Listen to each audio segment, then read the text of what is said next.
Welcome to the Fear and Greed Business News Afternoon Report for Thursday, the 18th of July, 2024. I'm Sean Aylmer.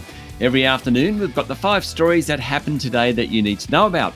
Story number 1, the S&P ASX 200 had closed down 0.3% today to 8,037 points on the back of a sell-off in tech stocks. That was precipitated by a tumble on Wall Street. More on that shortly.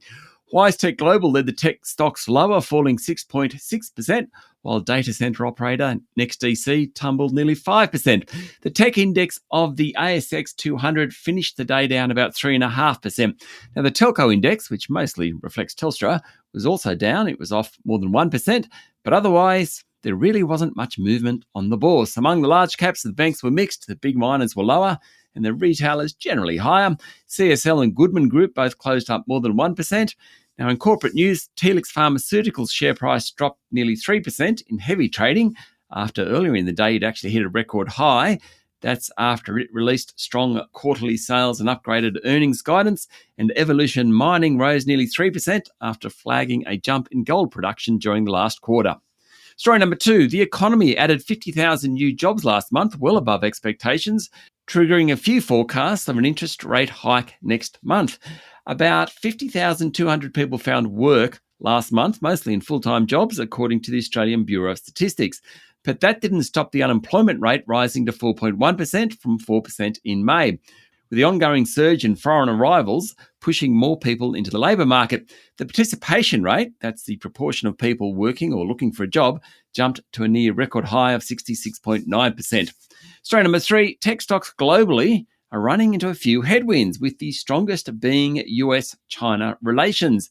The US has proposed to increase trade restrictions on sales of advanced semiconductor technology to China, and that sent the Nasdaq down nearly 3% overnight. So the big name tech stocks got caught up in the selling. Nvidia's share price fell 6.6%.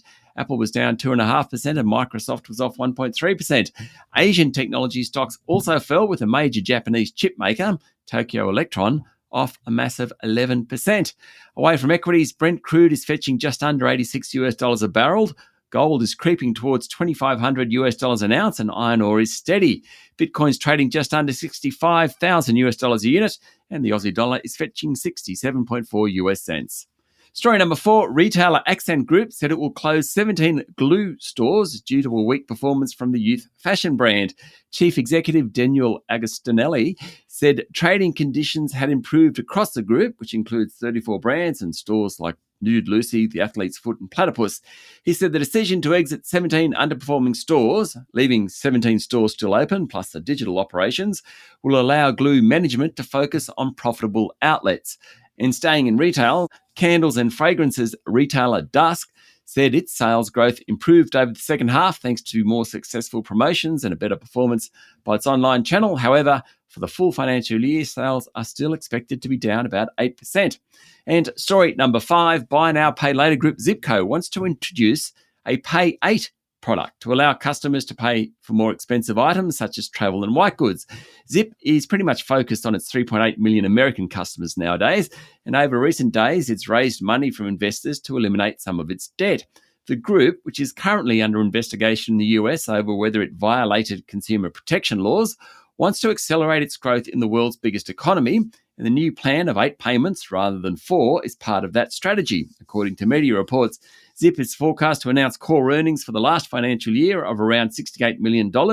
That's a turnaround from a loss the previous financial year. In Australia, it's got about 2.2 million active customers, but last quarter, the value of transactions were down 11%. That's it for the afternoon report for Thursday, the 18th of July, 2024. Don't forget to hit follow on the podcast and find Fear and Greed on LinkedIn, Instagram, X, TikTok, and Facebook. Join Julian King and I tomorrow morning for the Fast 5 by Fear and Greed, the top 5 business stories you need to know in just 5 minutes. I'm Sean Aylmer. Enjoy your evening.